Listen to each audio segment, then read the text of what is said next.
Hey, hi, how are all of you beautiful people doing on this fine day today? Welcome back to the channel. Thank you so much for stopping by. We finally get to talk about one of the best dragon slayers to ever exist once again back on my YouTube channel, and even introduce Asta from Black Clover. But before we get into all that quality ass content, there's something we need to talk about. There's something we need to address very quickly. In my last video, like many of you guys know, I actually made it so Goku won one of my videos. Me. Optimus! How far have I fallen to make this stupid fucking monkey win one of my videos? What the fuck am I doing? Fuck! While I hate Goku, Saitama is way fucking worse. And yes, the fan base for Saitama is worse than the Goku fan base. So you're thinking to yourself, well, if you hate Saitama so much, why don't you shit talk him even more? Look. Let me tell you something. Do you as a human being go out of your way to engage in a conversation with the most annoying, the most disgusting, the most unintelligent motherfucker to ever live on the planet? Fuck no you don't! That's how I feel with Saitama. I fucking hate Saitama. I loathe Saitama. He's a useless, weak, overwhelming, trashy, unintelligent, bald abomination of a fucking character! Remember guys, this is the fucking Saitama fanbase. This fucking troglodyte said, nah man, clearly Saitama is an unbeatable gay character and Soul is all a fiction. Bro, I can't believe people like this actually exist. Saitama dick munchers will say anything just to fucking wank their shit fucking character that's only fucking star level, galaxy level. Doesn't fucking matter. Saitama's fucking fodder. The Saitama fanbase are the type of people to come tell me that the United States flag has only 10 fucking stripes on it instead of 13. These are the fucking maggots that are the type of people to blame the workers at a fast food restaurant like Wendy's or McDonald's for making them fucking fat. How the fuck does that work? If you guys enjoy the content that I make, like the video, subscribe, and of course turn on the bell so you never miss a video from yours truly. Gunfighter XY76 guessed the pixelated picture first. Like many other people on the YouTube channel or in the YouTube comments, they all guessed it correctly. The character this time was Karma from Assassination Classroom. Also, I want to take a quick second and talk about my YouTube polls. I'm sure many of you guys are aware by now or have noticed, but I started doing YouTube polls on my community YouTube page. For the community poll, I wanted to add 2 new options and keep 2 old options. So like I just said, I kept 2 options from what people wanted to see most on the last poll, and then I added 2 new options,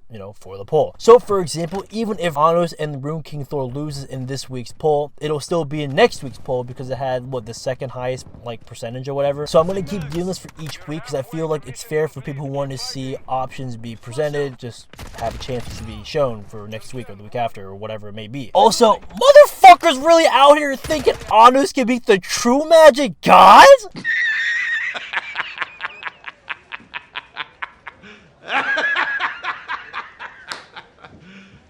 You serious? Now, since we got all that out of the way, we can move on to Natsu and Asta. This was a really good option, and I guess many of you guys really wanted to see it. I mean, it fucking won by a landslide on the fucking YouTube community post-poll page. Jesus fuck. Let's start off with Natsu Dragneo. I already talked about him a little bit before, so I won't say everything I did before, but we gotta lay out some fucking facts. I love Fairytail. I love everything about Fairytail. I also love Eden Zero. I still think Eden Zero is way better than Fairytail, and I still love Rebecca more than Lucy, but of course that's just me and that's the world we live in. I'm not gonna fucking lie to you guys. Fairytail got some good fucking looking females. They got Brandish, Demaria, Lucy, Urza, Irene, Juvia, Jenny, Ultir, and more. I've already talked about Natsu on this channel before, like I said, and that's when he was put up against Meliodas. I can't believe people actually think Meliodas can beat Natsu. You guys are fucking clowns. Now, since we talked about Natsu, we need to talk about him a little bit more because there are actually some things that I didn't talk about in my last video when I was talking about Natsu. The first thing is always we need to talk about speed. Speed feats are very important. I think they're boring as shit, but they need to be talked about. But how fast do you guys think Natsu is? Faster than light? Massively faster than light? Hypersonic? The answer is inaccessible speed. And if you fucking guessed inaccessible speed, you're fucking lying. You're just saying that to make yourself fucking sound smart. This pink-haired dragon slayer is insanely fast. Let me explain since I know a lot of you guys are confused. While Lucy was tied up against Demaria, Natsu went on a rampage and basically fucked her up. Like, look at Demaria. She got fucking bodied. I just want to show the manga panel version of it because it's just way fucking better than the anime. But in any case, Demaria clearly states that he moved inside her time. This shit is fucking huge. For all you guys who don't know what Demaria's ability is, let me quickly explain it to you. Her ability is to stop time. Her form or her power lets her turn into a god, Cronus. This is even shown when Demaria fought against Wendy and Sharia. I'm not gonna fucking lie to you guys, I love Demaria's character design. Very simple, very simplistic, and I love the type of hairstyle. You know, the fucking style where her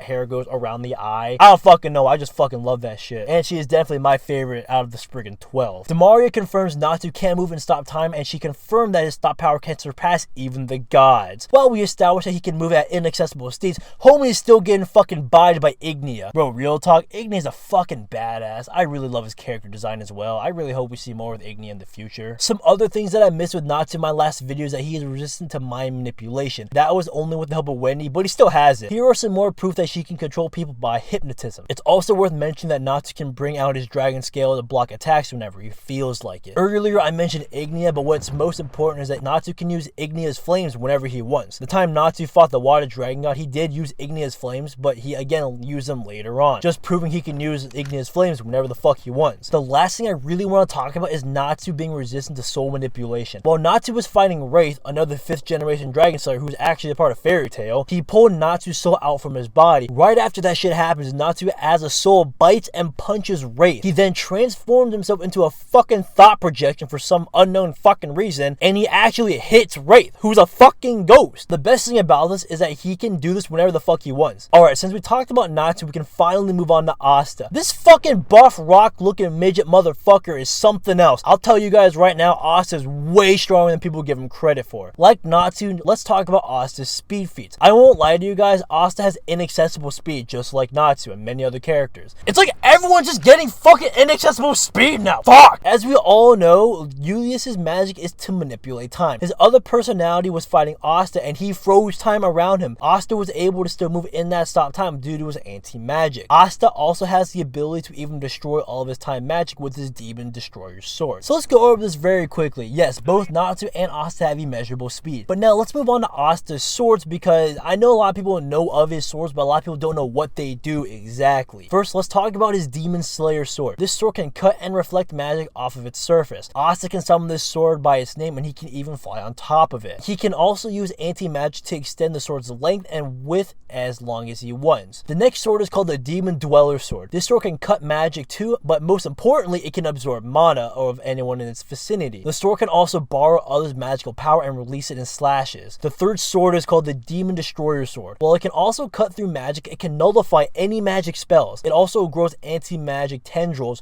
that cease any after effects of magical spells. The last sword he has is the sword he got from Yami. I won't talk about it too much because I'll explain a little bit more about it later. Now, since we got all that shit out of the way, needless to say, he can read ki. So he already has precognition. Since we are already talking about ki, we might as well talk about what he can do with that ki. Long story short, he can outsource his ki to do major damage. I don't know how the fuck this works, but it looks like he can just attack people from fucking nowhere and deal damage. I don't fucking know. This ability hasn't really been explained so far as he just learned it in the manga, but he's going to be able to advance on this a lot more in the future. But again, we can only go off from what we know. Asta is able to use Devil Union with his Demon Libe. In this form, he actually used an attack called the fourth sword, Demon Slasher, which I mentioned earlier with Yami's sword. It seemed like this ability lets Asta cut anything he wishes. That's what I assume from when it says Demon Slasher is able to choose what it cuts. It's very vague, but I'll assume that it can cut anything, or it's basically like Yami's Dimension Slash. The next thing I want to talk about that I'm sure many people ignore was that Asta can cancel out magic just by touching it. The next thing I want to talk about with Asta's ability is that he's actually resistant to soul manipulation. While Asta was fighting Lucius, he touched Asta and nothing happened. This is important because Lucius has the ability to transform the soul of anyone he touches, and Asta was immune to that. Asta out here with the same fucking feats as Natsu. God damn! It doesn't really matter what the fuck you nerds say, I'm going to give the win to Natsu. But Ultimus, Asta has swords that directly negate magic and destroy it! So? Who the fuck cares? Natsu has the power of friendship to slam Asta in the fucking dirt. Like, what the fuck? Okay, but real talk, I still think Natsu wins against Asta. Like, this is a real hard one. Both characters have precog. Asta has it with his ki, and Natsu has it with his heightened senses from being a dragon slayer. I really think Natsu could just one-shot Asta because his AP is actually higher than Asta's. Again, people forget that Natsu is also a fucking demon. He's also END. Remember, in the Fairytail universe, curses and magic are considered to be different. This can bypass any anti-magic that Asta uses. Remember when he moved and stopped time to fucking body Demaria? This was an example of Natsu using his cursed powers, as he was a demon at that point. And even later in the 100-year Grand Quest, it's even stated that even the magic dragon gods know that Natsu is a demon. I don't think Asta can cancel out curses. Magic, sure, but curses are not the same. The next thing I want to talk about are the scales that Natsu has and how they are immensely durable. They are so durable. I think they can even tank all of Asta's swords. Again, he can use these scales whenever he wants. Also, don't forget that when he was fighting Alderaan, he withstood immense internal damage and he was barely phased. The swords aren't doing shit to him. They're just not gonna fucking do anything. There are also other forms of Natsu like Dragon Force, Lightning Flame Dragon, Ignia Flame Dragon mode, or whatever the fuck you want to call that. And if we're being technical, he can use all the other Dragon Slayer's abilities if you want to really wank that shit when he's fighting Logia. But honestly, Natsu can one-shot Asta. It doesn't really fucking matter. The swords won't do anything. Ignia's flames will just fucking burn Asta's midget body alive. Sorry, Asta fans. The W goes to Natsu. I really like Black Clover, but I don't see Asta winning. Natsu, with him being a demon and having cursed powers, technically, which is even shown again with the scans that I've showed before, Asta can't do anything against curses. That's not the same thing as magic. Get fucked! Also, needless to say, Natsu can fucking slow the whole entire One Punch Man universe. Fuck you! Here is the pixelated picture for next week. Be sure to leave more versus battle recommendations down in the comments below or in the community poll. I have nothing more to say to you guys. I love Fairy Tail. I love Black Clover. Natsu's a beast. Asta's a fucking beast. I'm out! Peace!